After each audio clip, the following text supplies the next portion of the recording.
नमस्कार मंडळी, मराठी बातमी यूट्यूब चॅनलवर तुमचं पुन्हा एकदा खूप खूप स्वागत आहे। नवीन बातमीसोबत एक नवीन व्हिडिओ मी तुमच्यासाठी घेऊन आलेले आहे।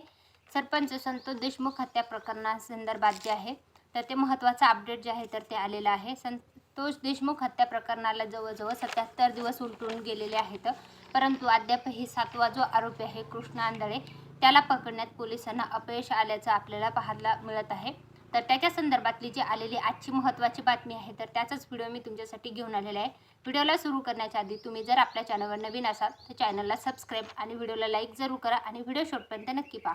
तर सरपंच संतोष देशमुख हत्या प्रकरणातील 7वा आरोपी जो आहे कृष्णा आंधळेला तात्काळ अटक करावी, देशमुख कुटुंबियांच्या बाजूने सरकारी वकील जे आहेत उज्ज्वल निकम यांची नियुक्ती करावी, तपास सखोल व्हावा यासाठी मसाजो ग्रामस्थ जे आहेत त्यांनी आज अन्नत्याग उपोषणाचा इशारा दिलेला आहे।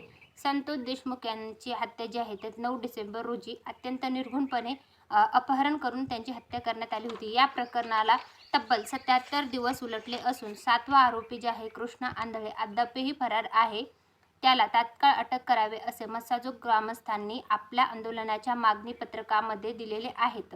संतोष देशमुख यांचे भाऊ जे आहेत त्या हत्या प्रकरणानंतर जे आहे तर त्यांनीही अन्नत्याग उपोषणाचा जो आहे तो इशारा दिलेला आहे आणि त्याच्या संदर्भात जे आहे 8 दिवसापूर्वीच त्यांनी पोलिसांची परवानगी जी आहे आंदोलनासंदर्भातले जे तर ते घेतलेले आहेत। संतोष देशमुख यांचे भाऊ जे आहेत धनंजय देशमुख यांनी बीडचे SP जे आहेत नवनीत कावत यांची भेट घेतली, त्यावेळी या प्रकरणातला तपास संदर्भात विचारणा केली आणि त्यानंतर धनंजय देशमुख यांनी भेटीनंतर प्रसारमाध्यमांना बोलताना सांगितलं की CIDच्या हाती अद्यापही कुठलाही ठोस पुरावा लागलेला नाहीये नसल्याने त्यांनी आज सांगितलेलं आहे। ग्रामस्थांनी न्यायासाठी अन्नत्याग आंदोलनाला सुरुवात केलेली आहे।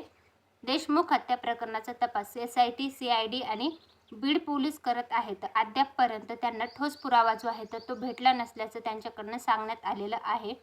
तर धनंजय देशमुख 28 फेब्रुवारीला त्यांच्याकडे असणारे जे काही पुरावे आहेत तर ते पोलिसांना देणार असल्याचंही त्यांनी आपल्या प्रसारमाध्यमांना बोलताना सांगितलेलं आहे। परंतु सरपंच संतोष देशमुख हत्या प्रकरणा संदर्भात जे आहे तर ते गावकरी आणि ग्रामस्थांनी जे आहे अन्नत्याग उपोषण जे आहे ते सुरू केलेलं आहे आणि या प्रकरणामध्ये जे आहे तर न्यायासाठी हे सगळं केलं आहे आणि जोपर्यंत त्यांना कुठलं आश्वासन मिळत नाही किंवा याच्यामधले जे सर्व आरोपी आहेत आणि जो 7वा आरोपी फरार आहे तो तात्काळ अटक केला जात नाही तोपर्यंत हे उपोषण मागे घेतलं जाणार नाही असंही ग्रामस्थांकडून सांगण्यात आलेलं आहे।